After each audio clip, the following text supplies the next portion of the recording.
Hi, this is Balraj, Hi, this is Ankita Shrivastava. and you're watching us on Desi Feed. बताइए कैसा रहा आपका सफर? आपका कैसा रहा? मेरा तो बहुत अच्छा रहा सफर. मेरा आप बहुत मेरे साथ बेहतरीन ही, रहा। ये मेरे साथ ही सफर में थ्रू आउट मेरी जर्नी में. मैं विंडो सीट पे बैठा हुआ था, तो ये मेरे साथ वाली सीट पे बैठी रही पूरी जर्नी में. तो बीच में मैंने इनको विंडो सीट भी दे दी थी क्योंकि इनको आयल पसंद है. और हमारे कुछ अच्छे दोस्त थे, फेलो पैसेंजर्स, जो हमारे आगे पीछे रहे हैं हमेशा. हमने बड़ी मस्ती करी, बड़ा मजाक किया, एक दूसरे से झगड़े भी हैं. And but on the whole मुझे ऐसा लगता है कि मैं कुछ ऐसा लेके आया हूँ जो पूरी ज़िंदगी भर मेरे दिल में मेरे साथ रहेगा. और वो क्या है? वो बहुत अच्छे दोस्त हैं, बहुत अच्छी यादें हैं. ब्लश क्यों कर रहे हो? अरे मेरी आदत है, स्किन पे एलर्जी है तो इसलिए मैं लाल लाल लगने लगता हूँ. तो बहुत अच्छे दोस्त मिले हैं, बहुत अच्छी मेमोरीज मिली हैं. एंड आई विश एंड मैं श्योर हूँ कि वो मेरे साथ रहेंगी लाइफ टाइम. मेरा बहुत अच्छी जर्नी रही। मेरी बहुत अच्छी जर्नी रही है। मैं बीमार भी हुई हूँ वहाँ पर, और वो एक बैड एक्सपीरियंस रहा है मेरी लाइफ में. बट जो होता है अच्छे के लिए होता है. उसके बाद में आई तो मैंने खुद अपने आप को बहुत कुछ चीज़ें थी मेरे अंदर जो बाहर निकल के आई, और मुझे अपने बारे में जान के बहुत अच्छा लगा. क्योंकि मुझे लगता था कि मैं बहुत ही कंजर्वेटिव, बहुत इंट्रोवर्ट लड़की हूँ, ऐसा मुझे अपने बारे में मैं ख्याल रखती थी. बट ऐसा बिल्कुल नहीं है.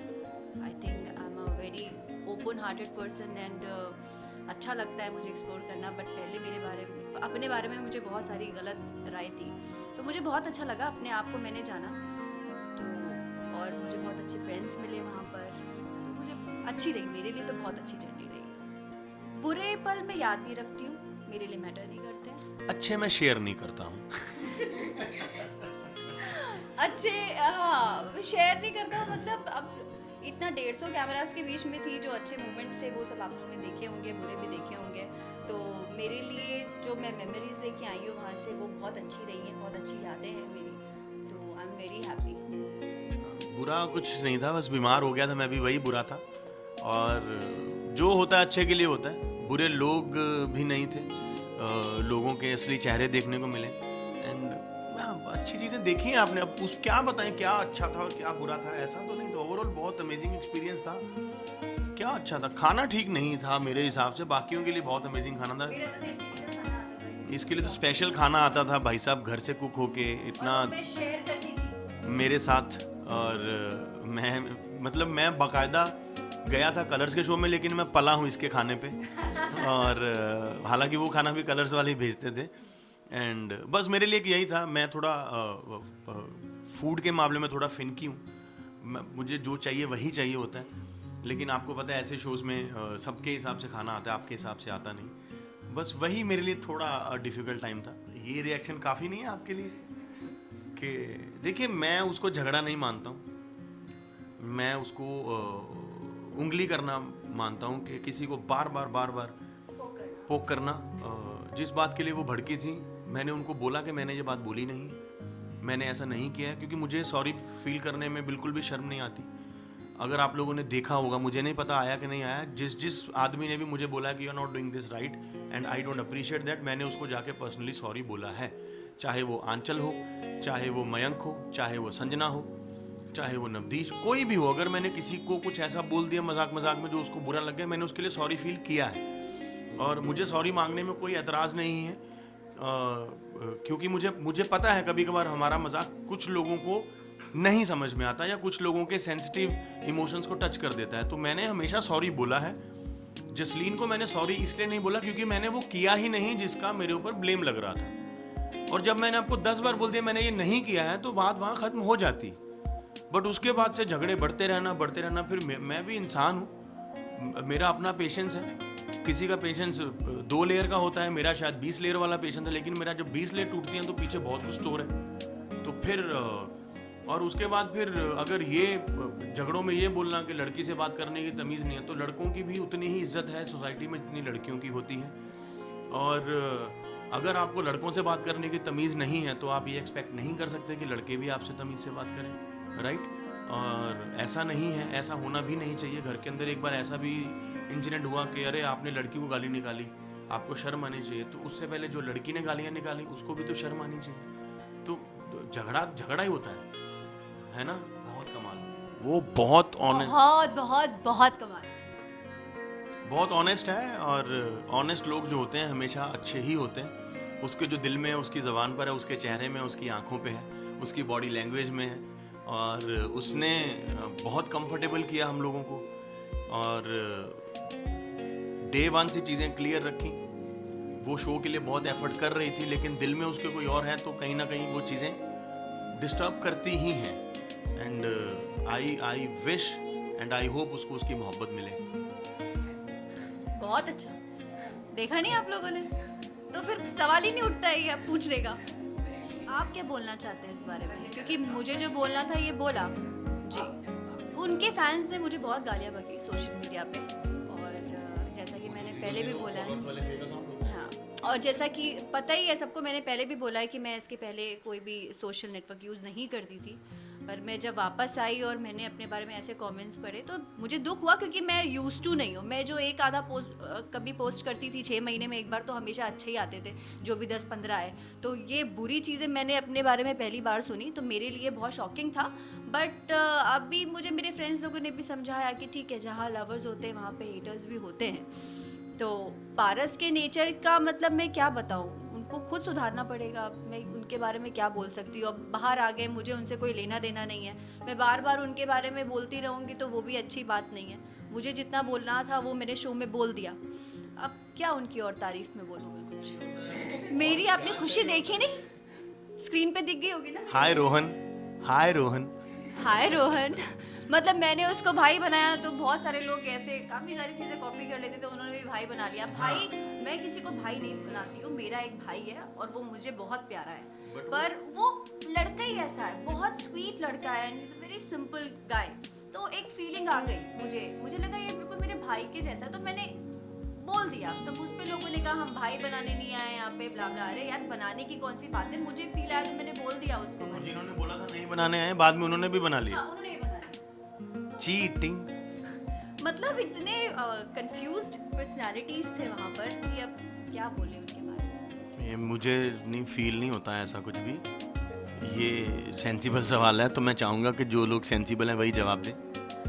मैं क्या बोलूँ, एक्चुअली मैंने कुछ होता है देखी थी, तो वो दोस्त मैं थोड़ा उसी जोन में चली गई थी।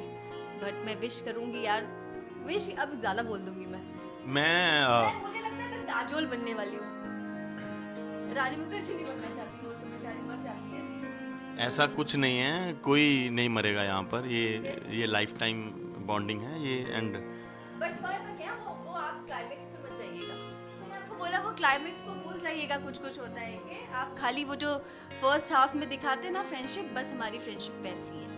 फ्रेंडशिप होगी ये भी नहीं सोचा था, अब आगे क्या होगा थोड़ी ना सोच सकते यार। देखिए आप प्लानिंग हो जाती है।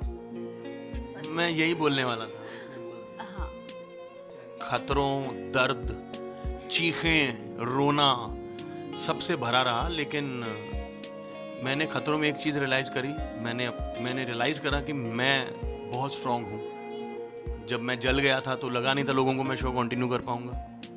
अब जलने के कुछ ही घंटों बाद मधुमक्खियों ने काट लिया। Doctors were like, what are you doing here, why you doing this. But team बड़ी सपोर्टिव थी, माहौल ऐसा था, एंड लाइफ थ्रेटनिंग नहीं था कुछ भी। इंजरीज हैं, और आई थिंक हार्ड टाइम्स में ही आप अंदर रियल क्या हो, कितने स्ट्रॉन्ग हो, वो पता चलता है। घिसते पिटते जर्नी कंटिन्यू करी है मैंने, और कहाँ तक गई है ये आप लोगों को टीवी पे पता चलता रहेगा। एंड बहुत अमेजिंग एक्सपीरियंस था, और कभी भी दोबारा करने का मौका मिलेगा तो मैं ज़रूर करूँगा। एंड शायद दूसरी बार भी उतना ही चिल्लाऊँ, उतना ही रोऊँ, उतना ही मम्मी को याद करूँ, उतना ही डरूँ। लेकिन ये वो चीज़ है जो लाइफ में ऐसा होता है कि ऐसे शोज आदमी एक बार करता है और उसके बाद बोलता है भाई अब नहीं जाना यार, वाट लग गई थी। ये मेरे जॉनर का काम नहीं है। अगर ये कॉमेडी का शो होता तो मैं ऑब्वियसली बार बार करता। कोई भी सिंगर सिंगिंग शोज बार बार करना चाहेगा, कोई भी डांसर डांसिंग शोज बार बार करना चाहेगा, बट ये वो शो है जिसको मैं बार बार करना चाहूँगा। देखिए, अगर कोई आदमी, आई थिंक आप लोग वैक्स वाले स्टंट की बात कर रहे हैं, जहां उसको बहुत बार पुश किया गया कि तू कर तू कर तू कर। तेजा कुछ भी बोलती, तेजा का भेजा नहीं है। वो कुछ भी बोलती है, वो मजाक मजाक में बोली हुई चीज़ें हैं। अम्मू को देखिए, अम्मू मेरी बहन है, राइट? अगर कोई उसके फेवर में है तो मुझे खुशी ही होगी, मेरे लिए ये कंट्रोवर्सी है ही नहीं, राइट? अगर अगर क्योंकि अगर किसी को मैंने बहन बोला है तो मैं यही चाहूँगा कि उसके फेवर में ज़्यादा से ज़्यादा लोग आएँ। वैक्स वाला स्टंट था जो पहले तेजस्वी ने किया, उसके बाद मैंने किया, मुझे 2nd डिग्री बर्न हुए हैं, मेरा पूरा पैर अपर थाई पूरा जला हुआ है, अभी भी इतने मोटे मोटे गड्ढे पड़ गए थे, मेरे टिश्यू बर्न हो गए थे, जिसको देखकर वो रोने लग गई थी। उसके बाद उसका नंबर था स्टंट करने का। रोहित सर ने उसको बहुत बार मोटिवेट किया कि अम्मू तू कर सकती है। मोटिवेट करना अगर बायस्ड है तो मैं इतना पढ़ा लिखा हूँ नहीं, मैंने डिक्शनरी घर पे रखी नहीं हुई, तो आई डोंट नो बायस का एग्जैक्ट मीनिंग क्या होता है। मोटिवेट करना अगर बायस्ड है, रोहित सर की वो जॉब है मोटिवेट करने की, क्योंकि जो स्टंट्स हैं ये नॉर्मल स्टंट्स नहीं है, ये रियल लाइफ में क्या हमको फिल्मों में भी देखने को नहीं मिलते हैं, राइट? तो उनका काम है हमको मोटिवेट करना, क्योंकि उनकी जिम्मेदारी है शो पूरा कराने की, उनकी जिम्मेदारी है ज़्यादा से ज़्यादा स्टंट्स परफॉर्म हो ताकि लोगों को दिखे। इतनी जो 2-2 दिन मेहनत करके सेटअप लगाती है जो स्टंट टीम, हमने अपनी आंखों से देखा है उनको, तो जाकर सिर्फ अबाउट बोल देना उनके लिए कितना बड़ा डिसरिस्पेक्ट है। अगर आपने पूरा दिन लगा के किसी के लिए खाना बनाया और वो घर में आके बोले मैं तो खा के आया हूँ, कैसा लगेगा आपको? तो अम्मू को उन्होंने बहुत मोटिवेट करा। मैं वहाँ था नहीं क्योंकि मैं जल गया था, तो मैं नीचे चला गया था ट्रीटमेंट के लिए, बट मुझे इतना पता है कि अम्मू को 2-3 बार वहाँ पर लेटाया गया, राइट? और वो अम्मू नहीं कर पाई। लड़की है, लड़की की स्किन अगर जल जाए तो दैट्स वेरी रिस्की। लड़कों का मैनेज हो जाता है, हम लोगों का रफ एंड टफ होते हैं, टांगों पे हमारे बाल हैं, हमको फर्क नहीं पड़ता, बट लड़कियों के लिए दैट्स वेरी, जिस काम में है वो बहुत उनके लिए रिस्की हो जाता है। रोहित सर अपनी ड्यूटी कर रहे थे, मोटिवेट कर रहे थे, उन्होंने मुझे भी मोटिवेट करा है। अब आप आगे जाके बोलेंगे रोहित सर बड़े बायस थे, क्योंकि वो प्लेटफॉर्म वाला स्टंट था जिसमें मैं वापस आया था वाइल्ड कार्ड में, उसमें उन्होंने मुझे 2 बार काउंटडाउन दिया होगा। एक बार जब मैंने वो जंप करने के लिए छठा फ्लैग उतारा था, तब भी उन्होंने बोला था 1 2 3 गो, तो वो बायस थोड़ी ना होगी। वो मैंने बोला कि सर मैं नहीं जंप कर पाऊंगा, या तो मुझे काउंटडाउन दो फिर से, क्योंकि आप बोलोगे जंप तो मैं जंप कर दूंगा, मेरे में हिम्मत नहीं पड़ रही। तो रोहित शेट्टी बायस्ड हो सकते हैं, मुझे तो नहीं लगा। मैंने जो पूरा सीजन किया है, जिन लोगों को लगा है भैया उनके अपने दिमाग है, अपनी आंखें, अपना सोचने का तरीका, मैं बदल तो सकता नहीं, बट अगर किसी को मोटिवेट करना बायस्ड है तो ये डिक्शनरी मैंने नहीं पढ़ी, जिन्होंने पढ़ी है वो आपको बेहतर बता पाएंगे। बिल्कुल, व्हाई नॉट। पर जितना मैंने देखा है खतरों के खिलाड़ी, उसमें है तो बहुत डिफिकल्ट, बट ट्राई करना चाहूँगी एक बार। किसको अच्छी लगी, किसको अच्छी लगी? आपको अच्छा लगा तो लेके आओ कुछ। मैं इंसान और ये बंदर नहीं लगता? आय हाय समझे। देखिए, हम लोग ने घर के अंदर ये सोच के केमिस्ट्री नहीं बनाई कि हम बाहर आके नाचेंगे किसी शो में, या बाहर आके हम लोग कुछ और करेंगे। कुछ काम आएगा एक साथ डेफिनेटली करेंगे, लेकिन ये ऐसा प्लान करके नहीं बनाई है केमिस्ट्री कि चलो बाहर जाएंगे तो कोई शो आएगा वो एक साथ करेंगे। काम आएगा करेंगे, नहीं आएगा नहीं करेंगे, कोई दिक्कत नहीं है। क्या बोलूं? मैं बोल दिया, मैंने आप अगला लास्ट सवाल पूछिए।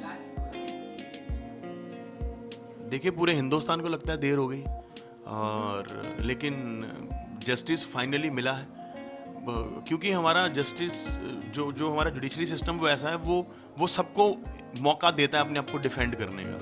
उसकी आड़ में कुछ लोग ऐसे हैं जो बार बार केस फाइल करे जा रहे हैं, कभी हाई कोर्ट में, फिर सुप्रीम कोर्ट में, फिर से अपील लगा दी, फिर से ये कर दिया, फिर से वो कर दिया। मैं उन लोगों को कहना चाहता हूँ कि अगर आपको ह्यूमन राइट्स का इतना ही ध्यान है तो उन लोगों के लिए काम कीजिए जिनको जस्टिस जिंदगी में नहीं मिला है। उनके लिए काम मत कीजिए जो लोग गुनहगार हैं। लेट हुआ है, लेकिन हमारी जुडिशरी पे हमें बहुत भरोसा है, and I am very happy ये जस्टिस जो है वो डिलीवर हुआ है, बट जल्दी होना चाहिए था। इस तरीके से इतनी जल्दी होना चाहिए कि दूसरी बार कोई दिमाग में ये काम करने का सोचे भी नहीं।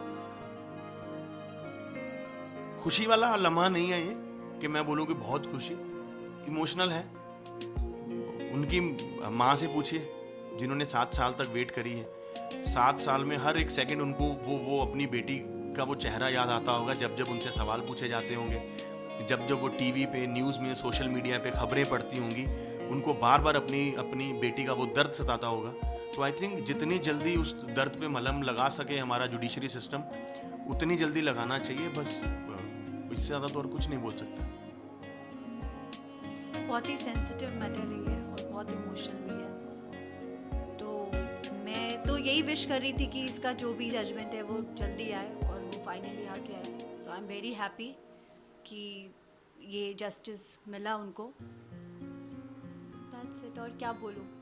और एक और चीज़, आखिरी चीज़ मैं कहना चाहता हूँ, जो लोग ह्यूमन राइट्स का इतना ध्यान रखने वाले लोग हैं, जो इन ऐसे लोगों के केसेस लड़ते हैं, अगर आपको सच में ह्यूमन राइट्स की, आपको सच में सोसाइटी की परवाह है, तो अपने बच्चों को, अपने आसपास के लोगों को ऐसा बनाएं कि ऐसी चीज़ें सोसाइटी में हुई नहीं.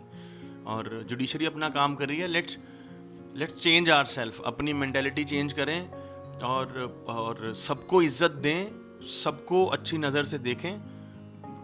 ये सोसाइटी के अंदर हमारी बहनें भी घूमती हैं, हमारी माएँ भी घूमती हैं. तो किसी और की बहू बेटी को भी अगर अपनी ही समझ के इज्जत देंगे तो ऐसी चीज़ें होंगी ही नहीं कभी भी.